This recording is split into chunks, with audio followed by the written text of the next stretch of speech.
السلام علیکم، آپ دیکھ رہے ہیں مبشر لقمان یوٹیوب چینل۔ جیسا کہ آپ جانتے ہیں کہ تہران سے اڑنے والا یوکرین کا بوئنگ جو ہے 737 بیسیکلی وہ مسافر طیارہ حادثے کا شکار ہوا، اور اس جہاز میں مسافروں اور عملے سمیت 176 افراد سوار تھے، اور انفارچونیٹلی ویری سیڈلی ان میں سے کوئی بھی زندہ نہیں بچ پایا۔ دلچسپ پہلو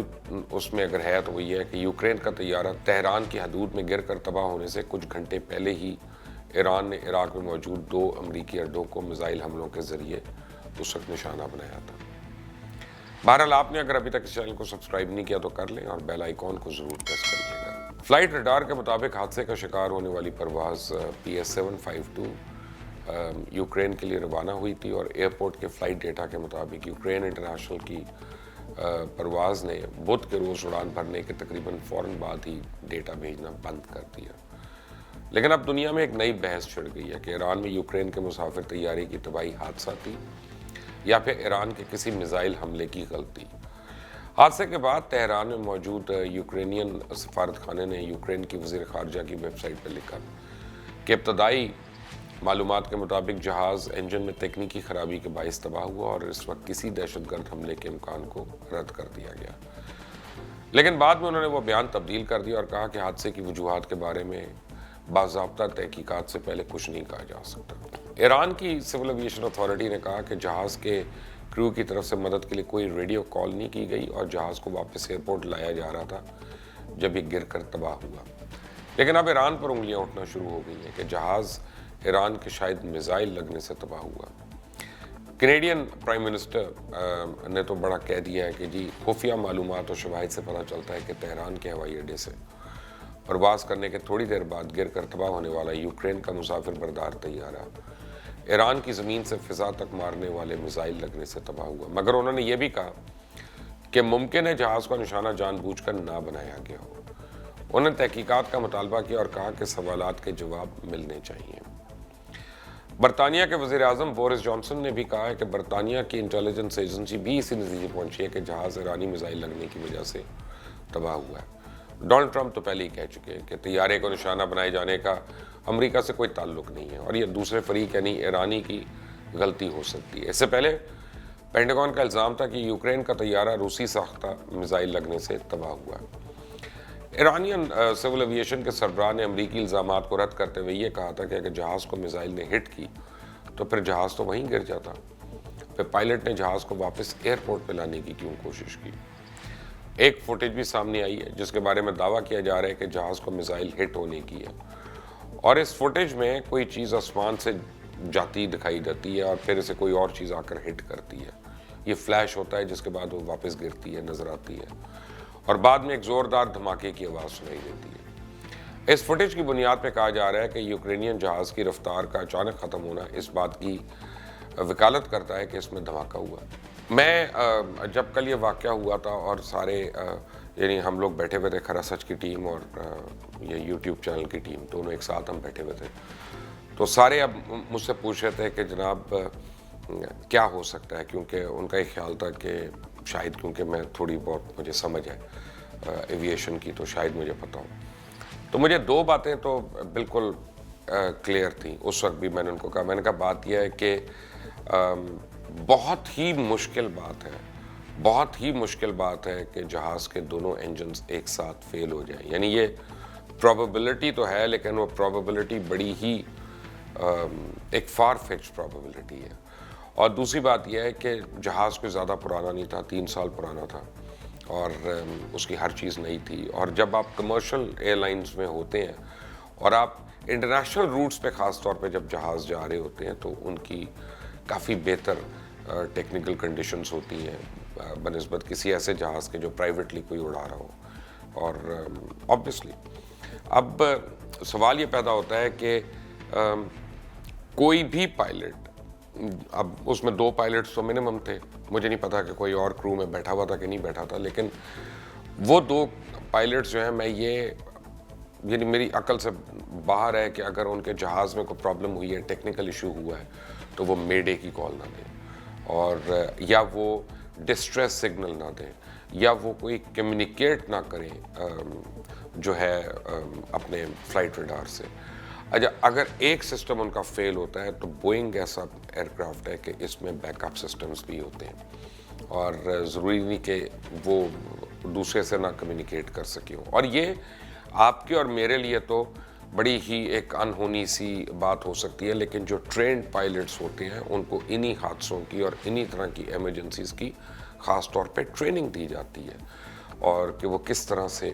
کمیونیکیشن رکھیں گے اور وہ کس طرح سے اس کے اوپر ری ایکٹ کریں گے. تب اس کا ایک سسٹم فیل ہوتا ہے، 2 سسٹم فیل ہوتے ہیں، ایک انجن فیل ہوتا ہے، 2 انجن فیل ہوتے ہیں. یہ سب کچھ جو ہے نا، یہ بہت ہی ایک فار فیچ پروبیبلٹی میں جو ہے نا وہ آئے انلیس اینڈ انٹل اس جہاز کے اندر کوئی ایسا دھماکہ ہوا ہو، اس کے اندر کوئی آگ لگی ہو کہ ایک دم سے ساری ان کی کاکپٹ کی جو وائرز ہیں وہ جل گئیں اور سب کچھ ہو گیا. I mean everything going wrong at the same time تو ہو گیا، پھر تو سمجھ آتا ہے. ورنہ پھر کوئی بڑا سیریس ایرر ہے. اب ٹیکنیکل اعتبار سے دیکھا جائے تو ایک ممکنہ وجہ تو یہ ہو سکتی ہے جیسے میں نے پہلے کہا، اور کچھ پائلٹ سے ڈسکشن کے بعد میں یہ بات کہہ رہا ہوں، میں اپنی عقل سے نہیں کہہ رہا، کہ دونوں انجن فلیم آؤٹ کر جائیں. اب پہ جہاز کو واپس لانا مشکل ہو جائے، کیونکہ اگر ایک انجن خراب ہو تو پائلٹ جہاز کو آرام سے لا سکتا ہے، اس کا ایک انڈیورنس ٹائم لمٹ ہوتی ہے. لیکن دونوں انجنز اگر فلیم آؤٹ ہوتے ہیں تو فیول سٹاویشن بھی ہوتی ہے اس میں، اور فیول بالکل ختم ہو جاتا ہے. اور اگر انجنز میں فیول نہ جائے تو اس صورت میں دونوں انجنز ہیں وہ فلیم آؤٹ بھی کر جاتے ہیں. یہ جیٹ کی بات کر رہا ہوں. اچھا اس کی ایک وجہ جو ہے وہ موسم کی خرابی اور برڈ ہٹ بھی ہوتے ہیں، لیکن رات کے وقت برڈ ہٹس یوزلی نہیں ہوتی. 7000 فٹ کے اوپر، 8000 فٹ کے اوپر رن وے کے اوپر تو برڈ ہو سکتی ہے، لیکن 7-8 ہزار فٹ کے اوپر رات کے وقت جو ہے برڈ نہیں ہوتی. تو جیسے اگر آپ نے ٹام ہینکس کی فلم سلی دیکھی ہو نا، تو یہ ایک ریئل واقعے کے اوپر ہے کہ اس میں پائلٹ کی مہارت دکھائی گئی ہے کہ جہاز کے دونوں انجنز فلیم آؤٹ کر گئے، لیکن اس کے باوجود پائلٹ نے کامیابی سے جہاز کو پانی میں اتار لیا. جو میں آپ کو بتاؤں، اگر حالانکہ مجھے جیسے میں نے اعتراف کیا کہ تھوڑا بہت پتہ ہے مجھے پائلٹنگ کا یا ایویشن کا، یہ ایک آلموسٹ ناممکن بات ہے جسے ایک بہت مضبوط اعصاب کے پائلٹ نے ممکن کر کے دکھایا. اینڈ سلی obviously has to be looked at as one of the best pilots in the world. اور اگر پائلٹ اس جہاز کو ایئرپورٹ لے جانے کی کوشش کرتا تو وہ جہاز یقینی طور پہ تباہ ہو جاتا، جو اس کے بعد بہت زیادہ سیمولیٹنگ ایکسرسائزز میں اس کو وزٹ کیا گیا، اس سارے فلائٹ پاتھ کو. اس کے سب پائلٹس کو اتنا وقت اور موقع نہیں ملتا، لیکن پائلٹ ریڈیو پر مے ڈے کی کال ضرور دیتے ہیں، جیسے میں نے آپ کو کہا. جبکہ ایران کی طرف سے کہا جا رہا ہے کوئی ریڈیو کال موصول نہیں ہوئی، جو کہ سمجھ سے بالا تر ہے کہ یہ سب کیسے ہوا. اس کا پتہ تو اب بلیک باکس کھلنے کے بعد ہی چلے گا. لیکن اب آپ دیکھیں 2 باتیں، ایک انہوں نے کہ جہاز تباہ ہو گیا، دوسرا یہ کہ جہاز مڑ کے واپس آ رہا تھا. تو اگر جہاز مڑ کے واپس آ رہا ہے تو جہاز ایک صورت میں مڑ سکتا ہے کہ اس نے اپنے کنٹرولر کو کہا ہو کہ مجھے یہ پرابلم ہے اور میں نے واپس آنا ہے. یہ ایک کمیونیکیشن ہوتا ہے جس کے بعد پائلٹ جو ہے وہ اپنی ڈائریکشن اور اپنی الٹیٹیوڈ اور یہ سارا کچھ بدل سکتا ہے. انٹرنیشنل لاز بڑے اسٹرکٹ ہیں کہ آپ اپنی الٹیٹیوڈ اور اپنے ڈائریکشنز کتنی جلدی یا بغیر بتائے اگر آپ بدل سکتے ہیں. اور بالفرض اگر اس نے وہ کر بھی لیا کہ اس کی عقل نے کہا کہ مڑے بغیر کوئی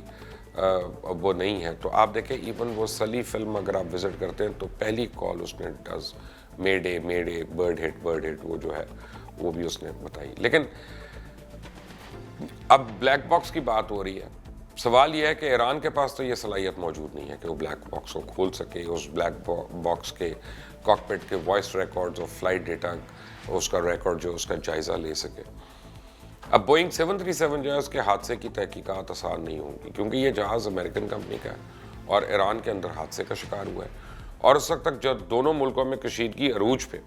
جہاز ایک طرف حالت جنگ کے دوران گرا. ایران چونکہ بوئنگ کو جہاز کے بلیک باکس تک رسائی دینے سے انکار کر چکا ہے، حالانکہ ایران دعویٰ یہ کر رہا ہے کہ اس کے پاس بلیک باکسز کو ڈی کوڈ کرنے کی صلاحیت موجود ہے. لیکن اگر ایسا ہے بھی تو ایرانی تحقیقات کو مغربی دنیا تسلیم نہیں کرے گی، اور ایران نے بلیک باکس حوالہ کرنے سے تو انکار کیا ہے، تاہم اس نے امریکن ماہرین اور بوئنگ کمپنی کو حادثے کی انویسٹیگیشن کی دعوت دی ہے. اور یہ دعوت کینیڈا کے وزیر اعظم کے بیان کے بعد دی گئی ہے کہ اس طیارے کو میزائل سے نشانہ بنایا گیا. اور اگر یہ ثابت بھی ہو جائے کہ جہاز ایرانی میزائل لگنے کی وجہ سے ہوا تو پھر شاید ایران کو شاید تب بھی اس کے لیے قصوروار نہ ٹھہرایا جائے، کیونکہ یہ کہا جائے گا ایران اس وقت حالت جنگ میں تھا. مگر کچھ لوگ تو یہ سوال اٹھائیں گے نا کہ جب ایران امریکی اڈوں پر میزائل سے حملے کر رہا تھا تو پھر اس نے اپنی ایئر اسپیس کو بند کیوں نہیں کیا تھا، اور یوکرین کے جہاز کو اڑنے کی اجازت کس طرح دی گئی، جبکہ ایران کے عراق میں امریکی فوجی اڈوں پہ حملے کے بعد امریکہ نے تمام غیر فوجی پروازوں کو یعنی سول پروازوں کو ایران، عراق اور گلف کی ایئر اسپیس نہ استعمال کرنے کے نوٹسز جاری کر دیے تھے. اور ایئر ٹریولرز کے مطابق کچھ ایئر لائنز تو ابھی بھی ایرانین اسپیس کا استعمال کرنے سے گریز کر رہی ہیں، اور اس میں کانٹس ہے، سنگاپور ایئر لائنز ہے، ملیشینز ہے، تائیوان کی یعنی کمپنی شامل ہے. رہی بات تباہ ہونے والے جہاز کے متعلق تو بوئنگ 737 جو ہے 2 انجن والا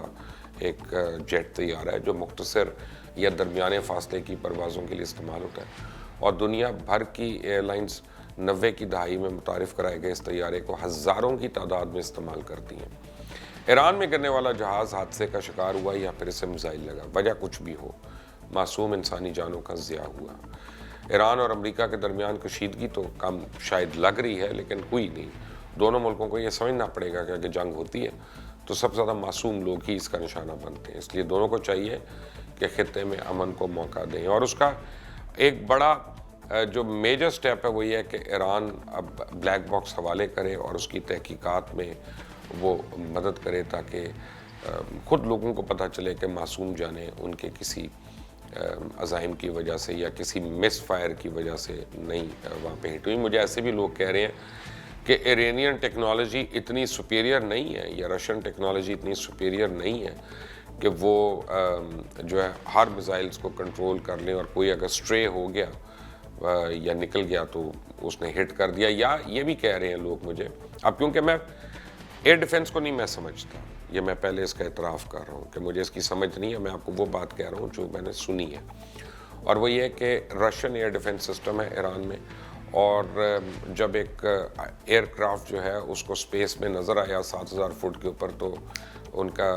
آٹومیٹڈ ایئر ڈیفنس سسٹم جو ہے وہ ایکٹیویٹ ہو گیا. دونوں صورتوں میں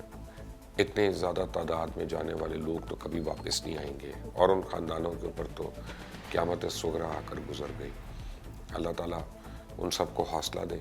ان کی فیملیز کو صبر دے، اور ان کے چاہنے والے اور پیارے کو جتنے بھی لوگ ہیں ان کو جواب میں لے کے ہوا کیا ان کے پیاروں کے ساتھ. Do subscribe to the channel